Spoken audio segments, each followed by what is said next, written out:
Thanks for checking out today's video. Be sure to like and subscribe. Also, be sure to check out my Twitch channel at twitch.tv/darthjacen. Links for this and our Patreon will be in the description below. Hope you enjoy.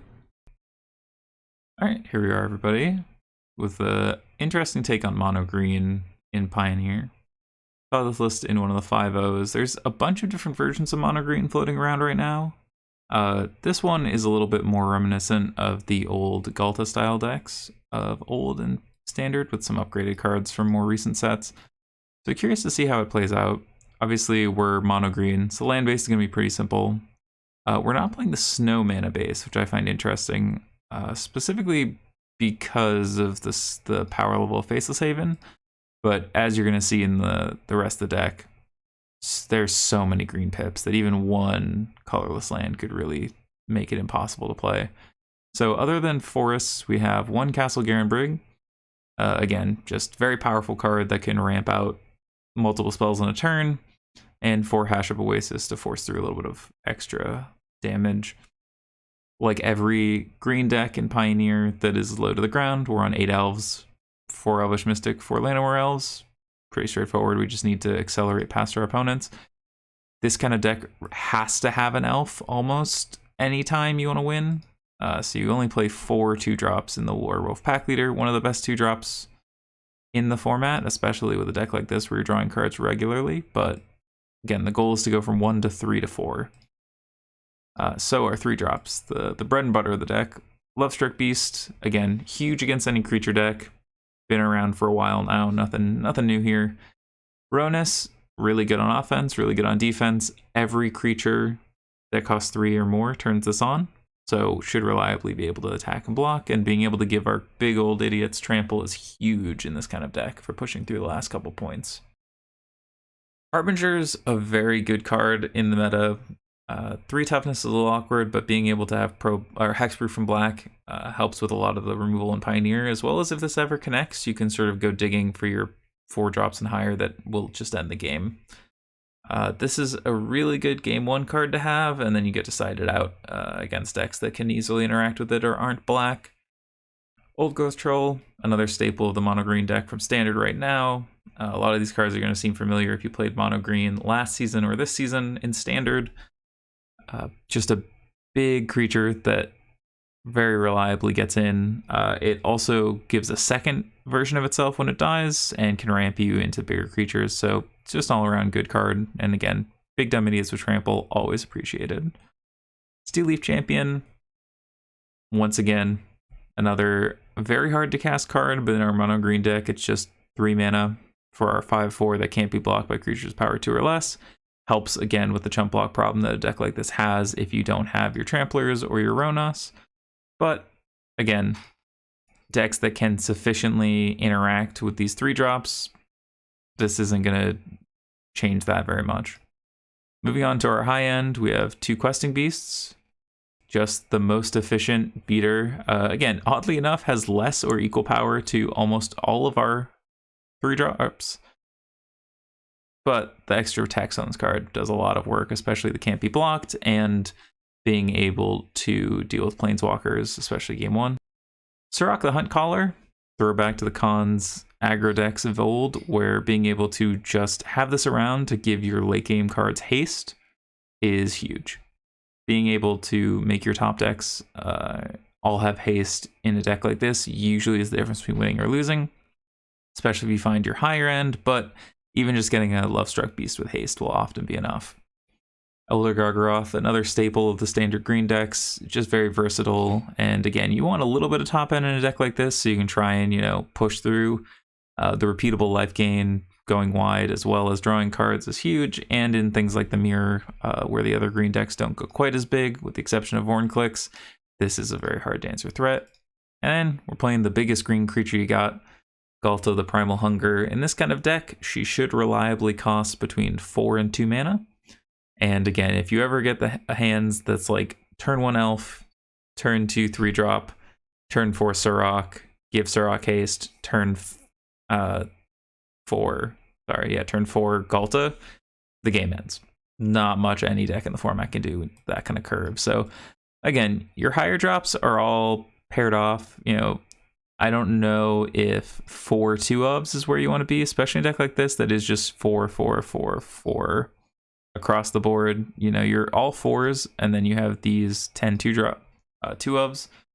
The 2-of Ronus I like because, again, you don't really want to double up. Ghalta, similar. I don't think you can afford to have that many dead cards when you don't have any outlets to get rid of them.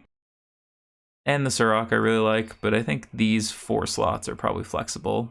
And I don't know if it might be meta dependent, but could move some of the interaction, things like Primal Might main, or even just play all snow lands, not for Faceless Haven, but for Blizzard's Brawl. I think that's a very reasonable way to look at having interaction in this deck. So moving on to the sideboard, we have Shaper Sanctuary, a classic staple of being able to make all of your opponents 1-for-1s, 2-for-1s in your favor, and very easy to grind out control decks with if they're interacting on a 1-for-1 basis. Heroic Intervention, same idea. If your opponent needs to resolve a Radiant Flames, an Anger of the Gods, or a Shadow, or not Shadow's Verdict, that would still work. Supreme Verdict to answer your board. Just one-shot protects your creatures and also helps you in matchups where they would target you with any form of burn or things like that, where you might get burnt out towards the end. Again, just being able to protect your threats. If they have to spend 2 cards to answer your 1 card and then you Heroic Intervention, good chance that you're winning that game. For Scavenging Ooze, need to be able to interact with graveyard decks. Again, things like Phoenix or other Treasure Cruise decks are important. Again, you're relying on Ooze instead of some of the artifact spells to be able to interact with a graveyard is a little bit dicey. I don't know how much I love that, but you do really want to be an attacking creature deck, so I think you have to rely on Ooze a little bit heavier. Hornet's Nest, one of my favorite cards of all time, has fantastic synergy in a deck like this, where you all of a sudden have a bunch of big creatures, your opponent needs to sort of try and make a big creature of their own to get through, and then you just put a Hornet's Nest down and say, if you want to attack, I will get 20. So a lot of times you can do some fun stuff with this, especially with a card like Primal Might, where you just make your Hornet's Nest big, and then your Hornet's Nest fights something, and you have a Hornet's Nest left over and a bunch of Hornets to kill them with.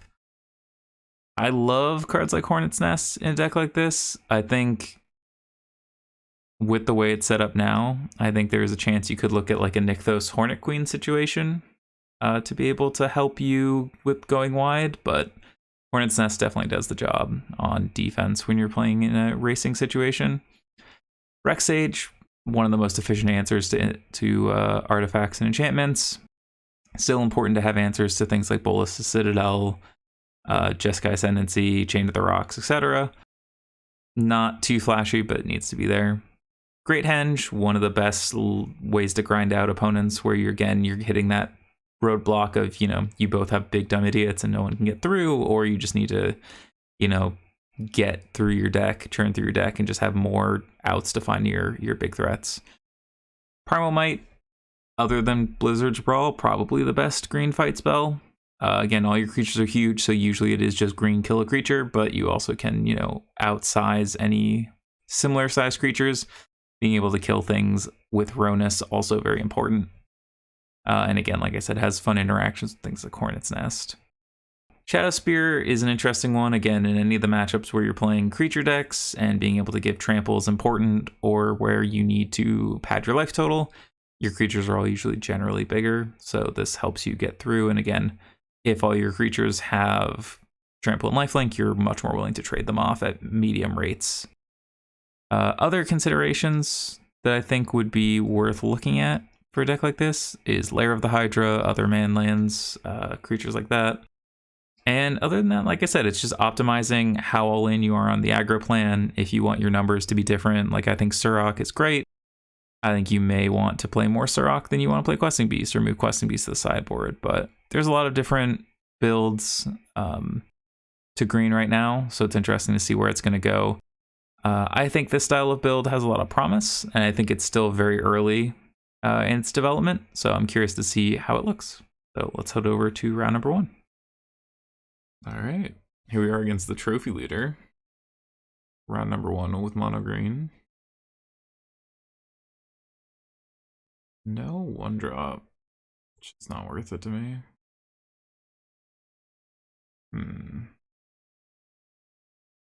I think this hand's a little better. We can put back this. Not sure how low I'm willing to go to get down to a one drop. Maybe I'm supposed to go to 5 there. I feel like if we get 2 of these down, it'd be pretty okay. If we're against Winoda.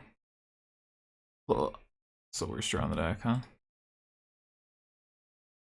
We might just die. Yeah, we're against Winoda. Alright.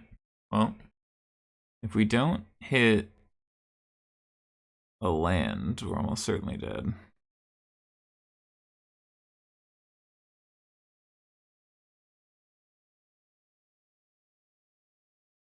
Got an elf going on? I guess they can make a red man off the goose. So if they do have Winoda, yeah, they just want to play everything.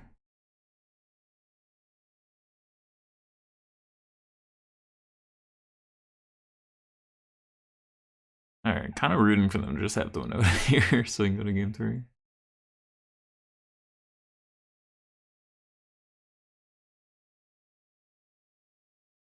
But if they miss, but they don't, so we'll die. Alright. Yeah, Winoda, one of the best decks in the format at punishing stumbles. Alright, Primal Might. Don't need any of these. So we definitely want our 1-drops, our 2s are fine. Harbingers are less than likely to connect. Goes out. Unfortunately, this might be a matchup where it's just like a straight race. Alright, this hand's much better. Yeah, where this is just like a race of a matchup where we don't have any interaction and they're just going to get in under us, would make it difficult to play a deck like this in the format right now, since Winoda is very prevalent and very good.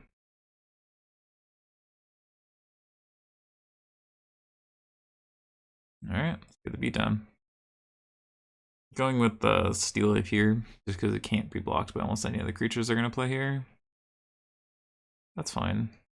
I'd rather keep this around if we have to. Actually gonna just deploy another elf so we have a little bit more mana going on. This is a Winoda, we're in bad shape. It's not Cathar. Yeah, the Skyclave and Cathars are kind of the biggest problem of this kind of matchup at this point. That's why we need those Primal Mights, but you can just sort of grind us out and then slam a Winoda. Yeah, the hands from Winoda that like function like this are just so hard to beat if you're not an interactive deck. I guess that is the big reason to be an interactive deck, right? But alright, let's block as best we can. Take our 6, get a bunch of power back.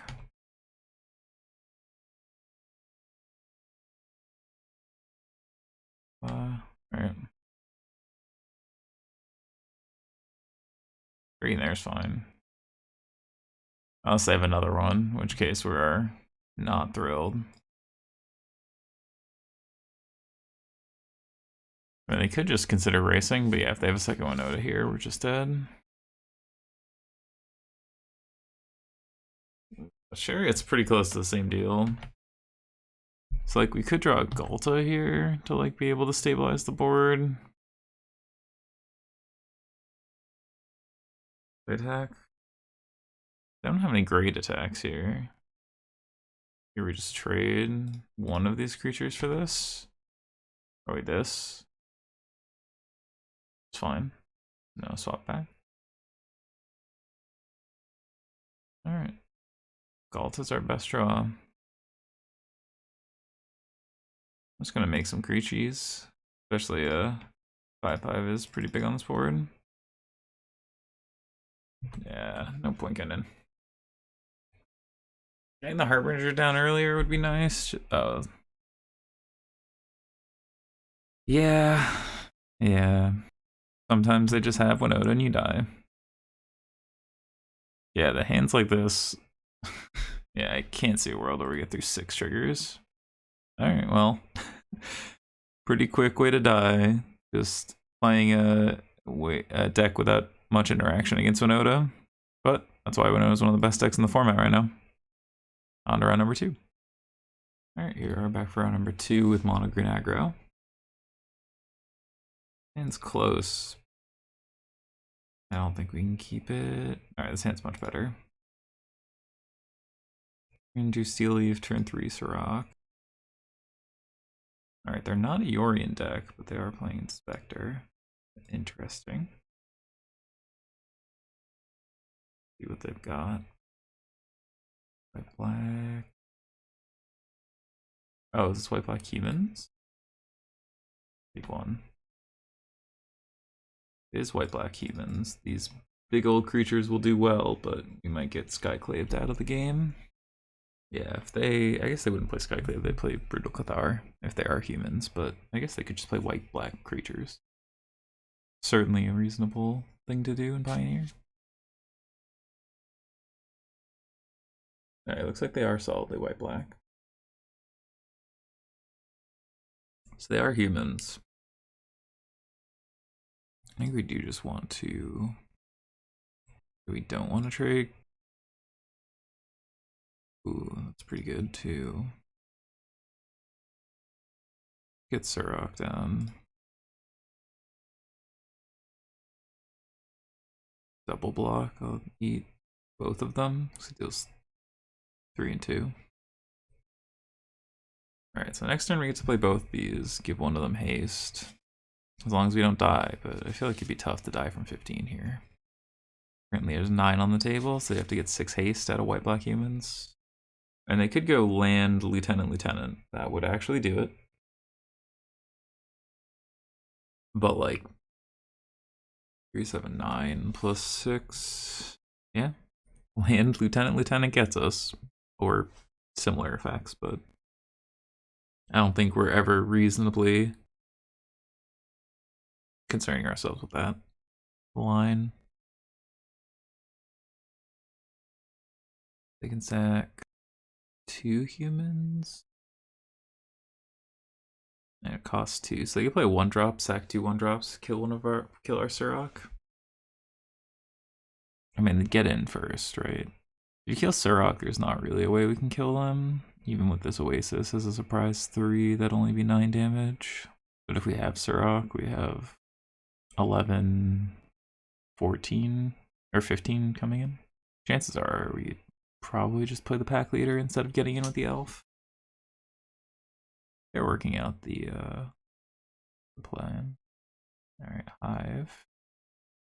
Okay, so they might go Inspector, kill Sirach.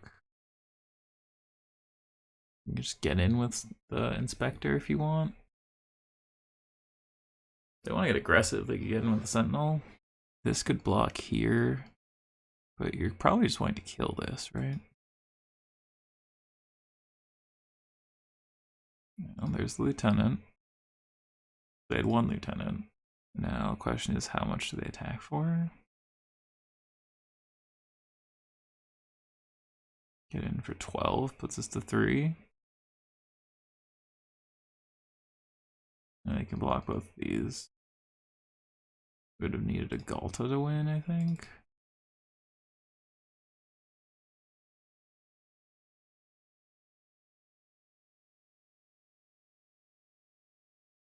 I think we have to stay back, right? We send everything. We die. Let's go block here, take 4.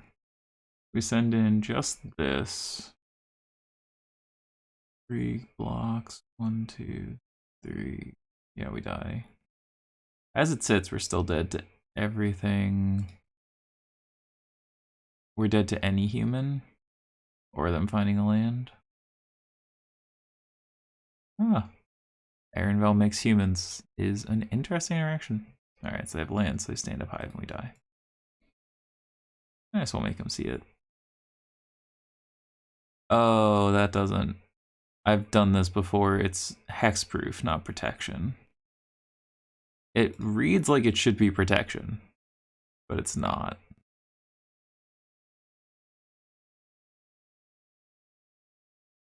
Oh, but it has the can't be blocked? Oh, interesting. So I've read half of this ability wrong so many times. Okay, that's gonna be a problem. All right, things we want. Definitely want Shadow Spear, Might, Hornet's Nest. Ooze might be a solid addition. We'll see how many cuts we have. We definitely want these 5. I like Ghalta, I just don't think it's quite where we want to be. Same with Questing Beast. Like maybe it'll just get in enough times for it to be fine, but I feel like we're just gonna get outclassed on size pretty quickly where they can just put one creature in front of it.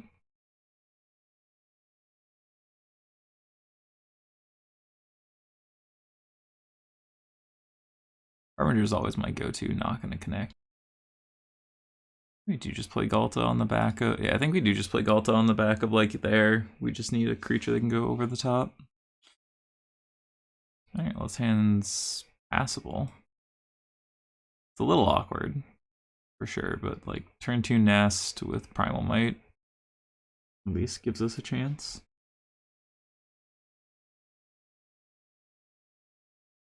Yeah, in a creature matchup, I'm not liable to really get rid of Hornet's Nest Primal Might.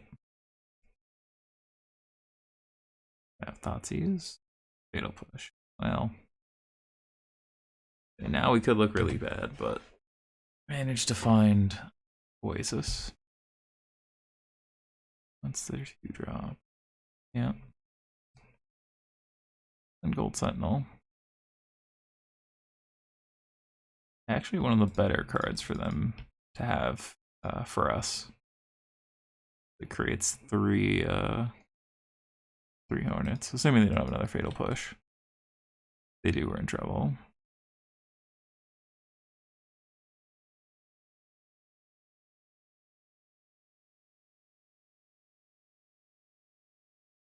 Yeah, we'll fight here. So they could make it a 3/5, yeah. Do this. There we go. 3/5, get 4 Death Touchers.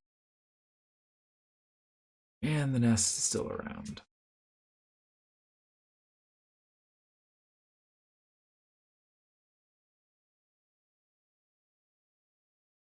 If we draw a land, we have Gargaroth and Ghalta. That should be tough for them to beat. You have to do the Primal Hornet's Nest thing, so that's pretty sweet. Love a good Hornet's Nest. One of my favorite anti-aggro cards, even though cards like Fatal Push make it a little bit worse than it was back when it was around the first time. But in Pioneer, you probably get away with it.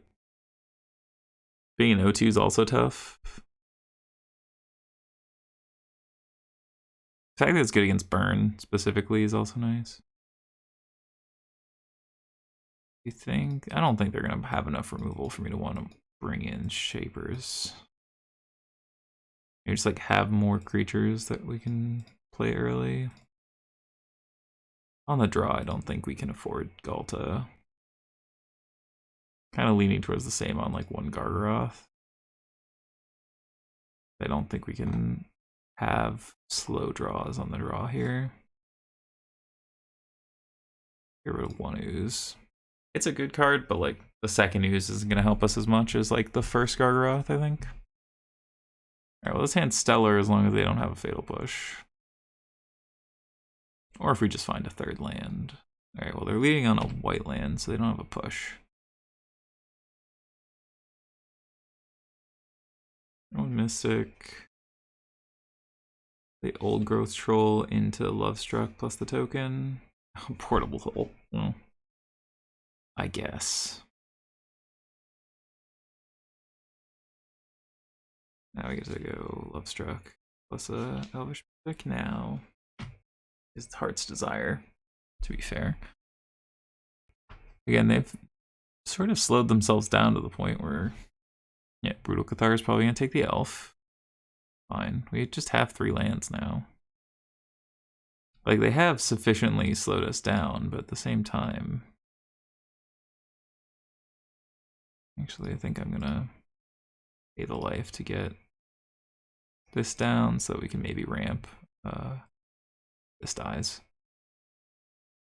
Again, like they've spent 2 cards to slow us down and haven't really developed their board much.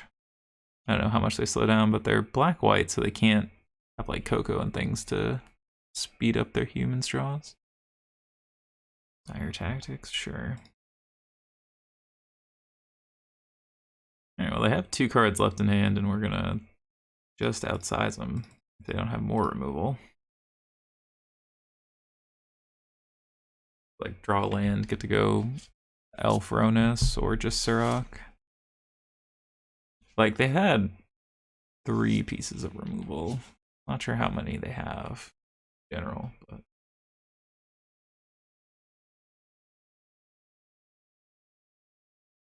I like a lot of what this deck's doing, but I do feel like they're so all in.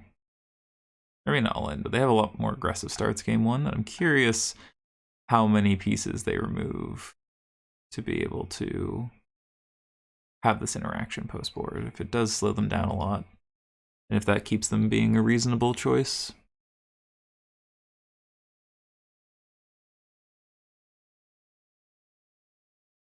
Alright, there's the general.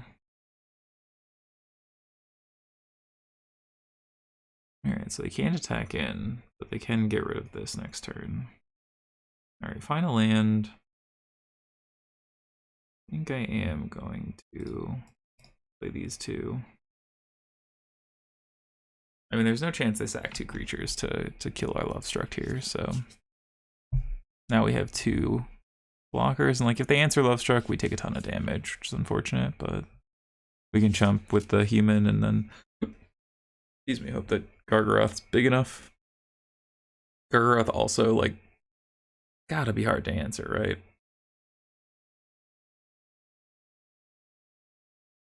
Aspirant, sure. Alright, well, again, I guess the Ronus does sort of get us out of range here.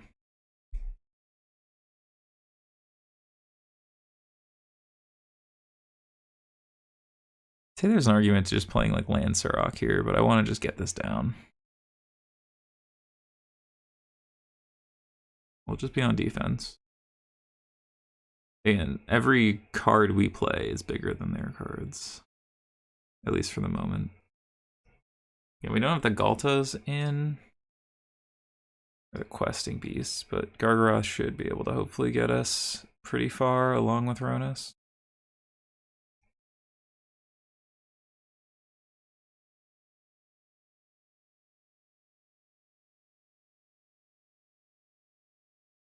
I have to get rid of both of these and any creatures that turn this on. Ronus is gonna be tough. It's destroy, right? Yeah.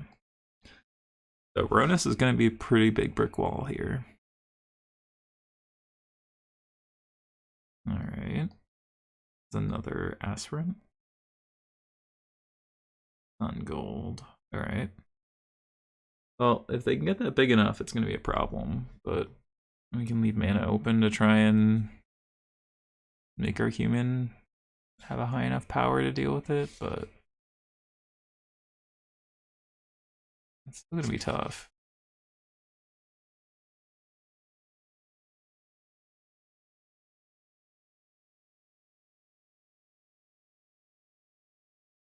Lieutenant's almost too big now. Alright, we're gonna get in with the Elder Gargaroth just to try and draw cards here. I would trade with the Lieutenant. Alright, Wolfpack's fine.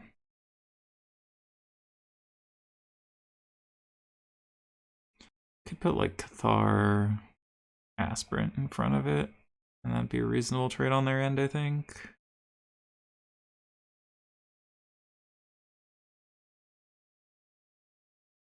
Yeah, I guess without the Ghaltas, we do just have a chance to get completely outranged. I mean, if this is their blocks, we just kill the Sentinel, right?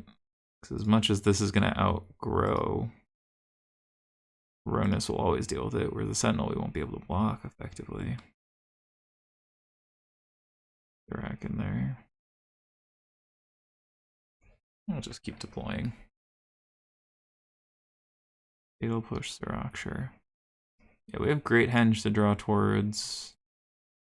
We always want to keep some spells around so we can control the day-night cycle. Like, never let them get a free night. And again, if we find Great Henge, pretty good for us. They could have just sacrificed 2 creatures. Alright, we can't play 2 spells. Need to be aware of that.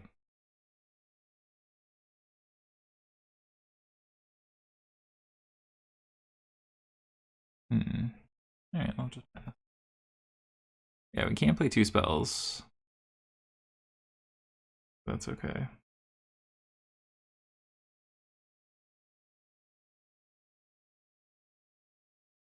I don't really have any fair creatures kicking about at the moment to be able to get rid of our Love Struck. We can also pump the pack leader into a 5/3 to allow us to block with Ronus.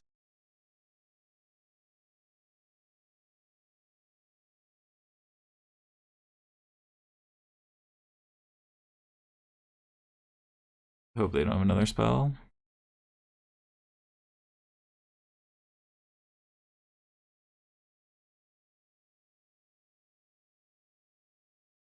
Run it back out.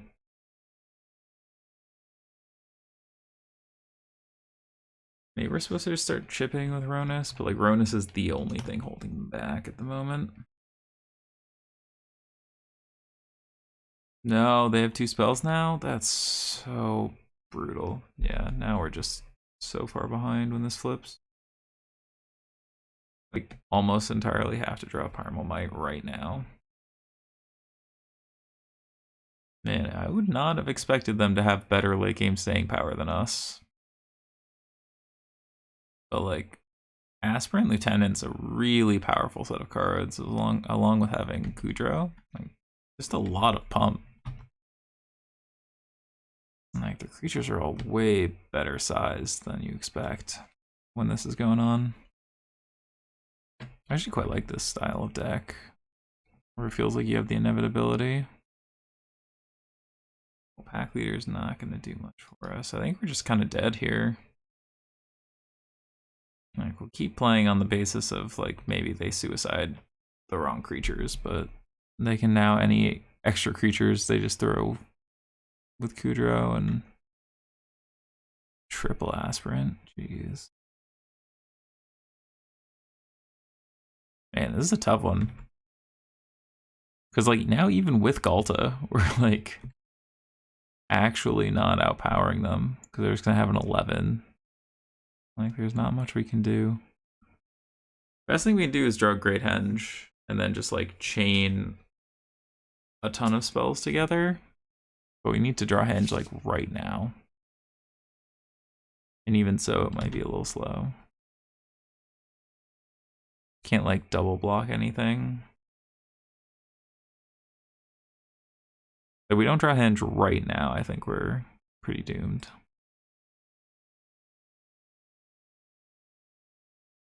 I mean, funnily enough, Hornet's Nest actually punishes what they're doing right now. I mean, they're adequately spreading out their counters, so that's fine. But like, if we got like 11 Hornets, that would be tough for them to beat. So even just like 8 Hornets would be difficult.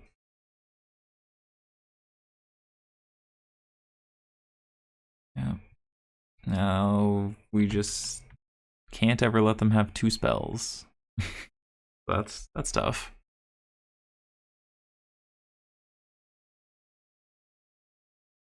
Alright, Lieutenant's just gonna keep getting bigger. Doesn't have trample though.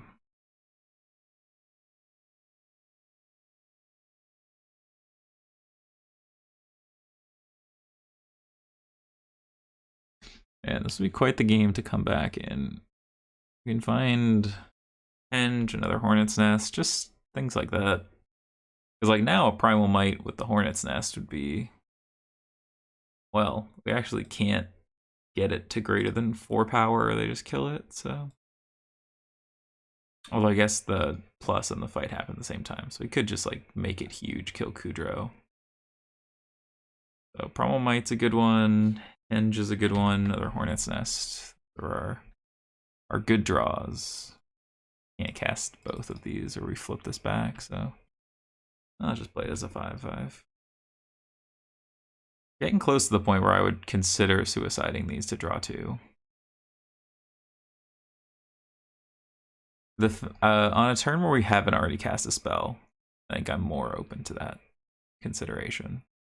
Just so that we can hopefully try and find those couple of cards that matter.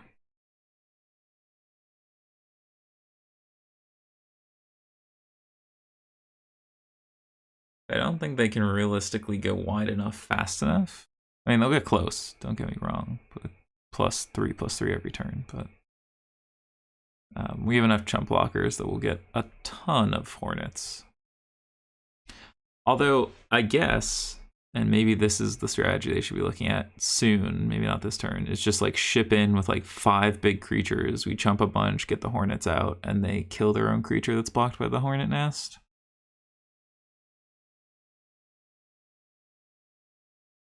Well, I guess that's also good enough.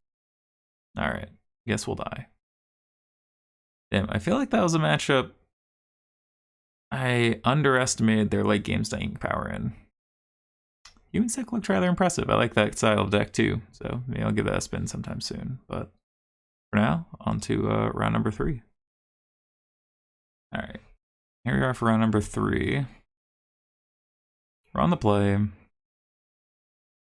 with Mono Green Aggro. Okay, this hand's great. We're against Ghalta. That's usually going to be Ascendancy combo or Jund Citadel. An outside shot of Nibdolite. Alright, so it is Niv. So we are just going to hexproof from black them to death.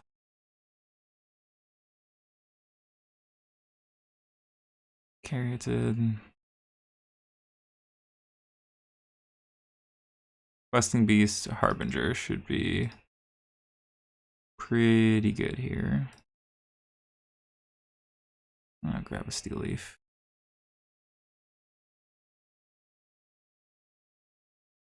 Extinction Event? Oh, Omnath, okay.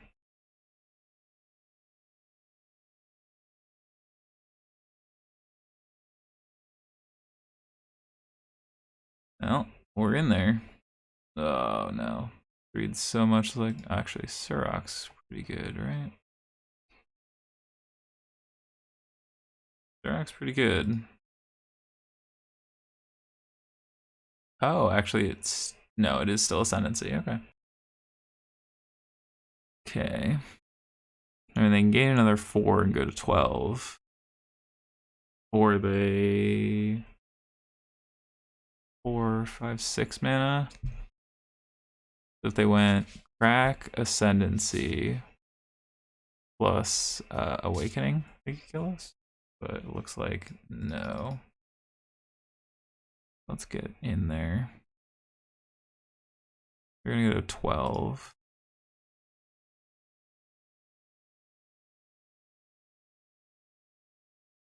So this blocks here, this blocks here. I will force the attack. Yeah, they're gonna go to 12.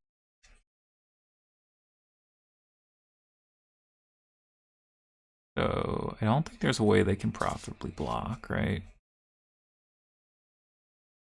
Because if any 3 of these hit, they die, so they have to go block. Yeah, they take 10 down to 2. Takes them out of being able to shock. Yeah, there's not really an out for Ascendancy here. Alright, we found a matchup we're looking to fight. So we know they're going to bring in a ton of Wrath effects. Going to Wreck Sages. Shaper Sanctuaries. Oozes. Okay, things we don't want. Definitely want these. A lot of things are going to get swept up in their Wraths. We want things that don't have 3 toughness. This doesn't actually do what we want it to, because they don't have black mana. Lovestruck's kind of a problem, because the 1/1s are unlikely to stick around. Like now, is our curve too high? Could be something like Great Henge as our value engine. Maybe Shapers. So usually Ascendancy list is going to have some amount of 1-mana removal spells, and then just a bunch of Wraths and Chain to the Rocks, so maybe Shapers isn't good enough.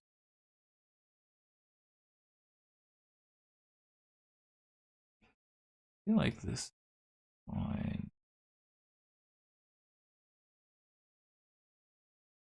Definitely want all of our oozes to try and slow down their treasure cruises as well. That's a big, as far as applying pressure goes.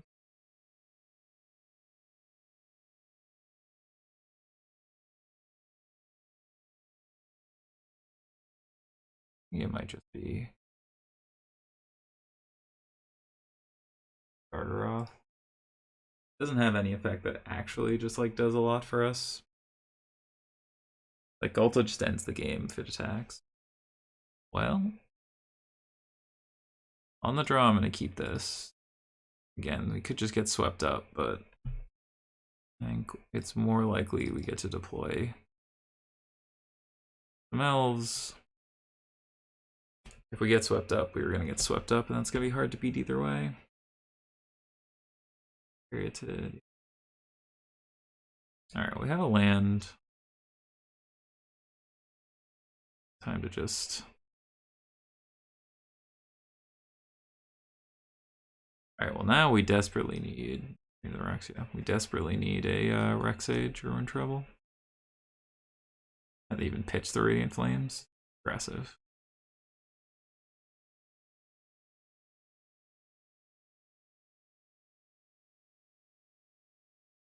Yeah, we don't have a lot of choice but to play into the second Flames. The fact that they pitched one tells me they probably have the second one, but we don't have a lot of choice.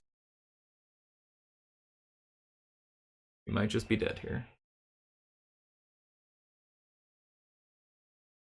Once again, sort of like with Winoda. Yeah, we don't kill quite quick enough to be able to get under non-interactive combo decks. So if we can't find a way to answer this, we're just gonna die. We might even just die here. Unlikely. Yeah. Next turn. This next turn we have high probability of dying. Get down questing piece, try and draw a card. Alright, well. We have Surrak Ghalta. This looks a lot like dying. They play Awakening, we'll just... We've played enough Jeskai Ascendancy, they're not missing here.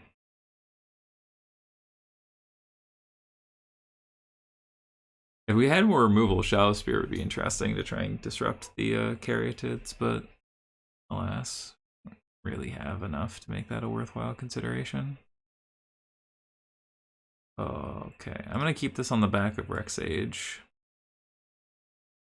It's a little slow for sure, but going Ronus into Surrak's also pretty good.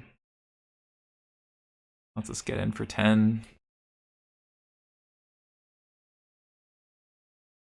Right on time.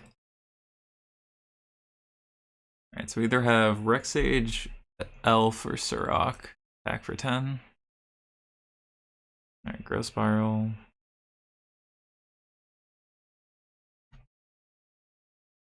I don't know how much we want to deal with that right now. I'm gonna play Surrak, because next turn we can go Pack Leader, Rexage.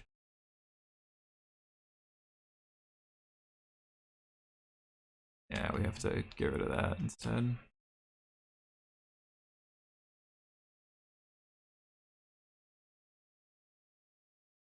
Page here. I guess we could have used Garen Brigg to get the elf down too. Not sure how much that actually matters. To draw a card. I guess getting the elf down is just always better than not getting the elf down. Omnath, sure.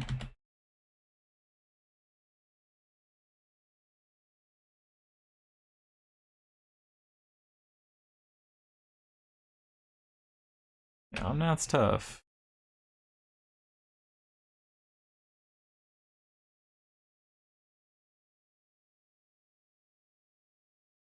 Yeah, I'm gonna attack with these two. Draw a card. I'm willing to pay the mana to trade with the Omnath here.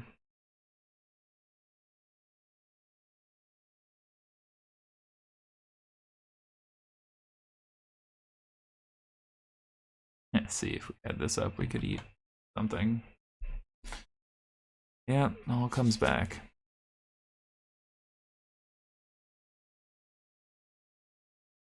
They still would be able to treasure cruise, so that's not actually that game changing specifically.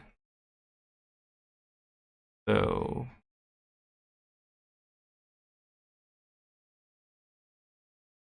leaving open Ascendancy. Okay, well, that's fine-ish.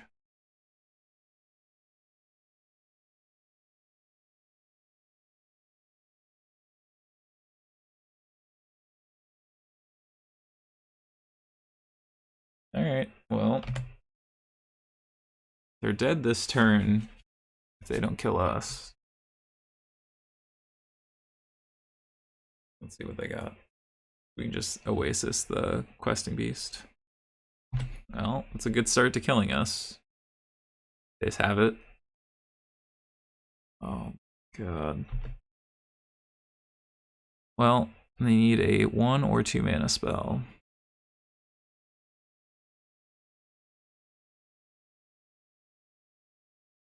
And I guess they could miss, like, have no spells. If they cast one more spell, we can concede.